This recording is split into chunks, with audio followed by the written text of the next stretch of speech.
Super Eagles versus Super Falcons. Who has achieved more? Welcome back to Amazing Facts about Nigeria.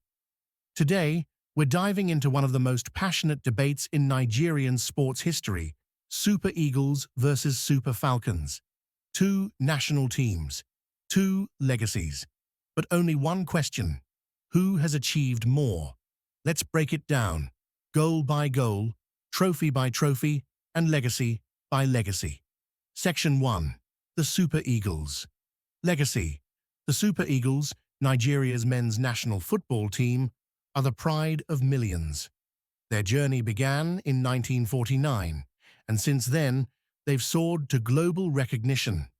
They've qualified for the FIFA World Cup 6 times: 1994, 1998, 2002, 2010, 2014, and 2018. Their best performance? Reaching the round of 16 3 times. In 1994, they were ranked 5th in the world by FIFA, the highest ever for an African team. On the continental stage, the Super Eagles have won the Africa Cup of Nations, AFCON, 3 times: in 1980, 1994, and 2013. They've produced legends like J.J. Okocha, Nwankwo Kanu, Rashidi Yekini, and Mikel Obi. Their matches are electrifying. Their fan base? Global. Their style? Swagger, skill, and spirit. But while their achievements are impressive, there's another team that's quietly and consistently dominated the continent. Section 2. The Super Falcons. Dominance. Enter the Super Falcons, Nigeria's women's national football team. If the Super Eagles are the pride, the Falcons are the powerhouse. They've won the Women's Africa Cup of Nations, WAFCON, a record 10 times, more than any other team on the continent. That's dominance, that's legacy. They've qualified for every single FIFA Women's World Cup since its inception in 1991. In 1999, they reached the quarter-finals, a feat no other African women's team has matched. Names like Mercy Akide, Perpetua Nkwocha, Asisat Oshoala, and Onome Elbi have become symbols of excellence. Asisat, in particular, is a 6-time African Women's Footballer of the Year and played for Barcelona, one of the biggest clubs in the world.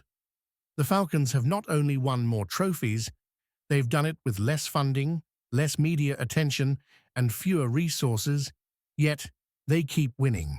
That's not just achievement, that's resilience. Section 3. Head-to-head comparison. Now let's put the Super Eagles and Super Falcons side by side, not just in emotion, but in cold, hard facts. When it comes to continental dominance, the Super Falcons are in a league of their own. With 10 Women's Africa Cup of Nations titles, they've practically owned the tournament. The Super Eagles? They've lifted the AFCON trophy 3 times: in 1980, 1994, and 2013. Impressive, yes, but not quite the same level of consistency. On the global stage, both teams have made their mark. The Super Eagles have qualified for the FIFA World Cup 6 times, reaching the round of 16 on 3 occasions. The Super Falcons, however, have qualified for every single Women's World Cup since 1991, 9 appearances in total. And in 1999, they made it all the way to the quarterfinals, a feat no other African women's team has matched. In terms of recognition, the Super Eagles enjoy more media coverage, sponsorships, and fanfare. Their matches are broadcast with flair, their players celebrated like rock stars. But the Super Falcons, they've earned their glory in silence, often underfunded, underpromoted, and underappreciated. Yet, they keep winning. Let's talk consistency. The Super Falcons have dominated African women's football for over 3 decades. The Super Eagles, while iconic, have had more ups and downs. flashes of brilliance followed by periods of rebuilding. And when it comes to individual brilliance, both teams shine.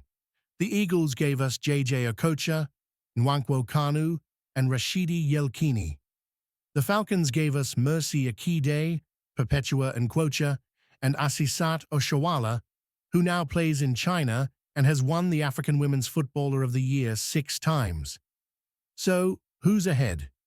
If we're counting trophies, consistency, and impact, the Super Falcons take the lead. They've not only achieved more, they've done it with fewer resources and greater obstacles. That's not just success, that's greatness. Section 4. The challenges they face. But here's the twist. Despite their success, the Super Falcons face more challenges than the Super Eagles. They've protested unpaid bonuses. They've fought for equal treatment. They've played in tournaments without proper kits or training camps. And yet, they win. Their story is one of grit, of women rising above limitations, of athletes who play for pride, not just pay. Meanwhile, the Super Eagles enjoy better sponsorships, media coverage, and fanfare, even when they underperform. It's a reflection of global gender bias in sports, but also a call to action for change. Section 5. Global Impact and Future. Both teams have put Nigeria on the global map. The Super Eagles gave us unforgettable moments, like Yekini's iconic celebration in 1994. The Super Falcons gave us history, like Asisat Oshawala scoring in the UEFA Women's Champions League final. The future? Bright for both. Young talents are emerging. Nigerian football is evolving. But if we're talking achievements, trophies, consistency, and legacy, the Super Falcons stand tall. They are not just champions, they are trailblazers. So, Super Eagles versus Super Falcons, who has achieved more? The answer is clear. The Super Falcons have dominated Africa, challenged the world, and inspired generations. But here's the real question. Are we giving them the recognition they deserve? If you believe the Super Falcons deserve more support, more funding, and more celebration, hit that like button. Share this video. Subscribe to Amazing Facts about Nigeria, and let's amplify their story. Drop a comment below. Which team do you support more? What's your favorite Super Falcons moment? Let's celebrate our champions, male and female, and push for a future where every Nigerian athlete gets the spotlight they've earned.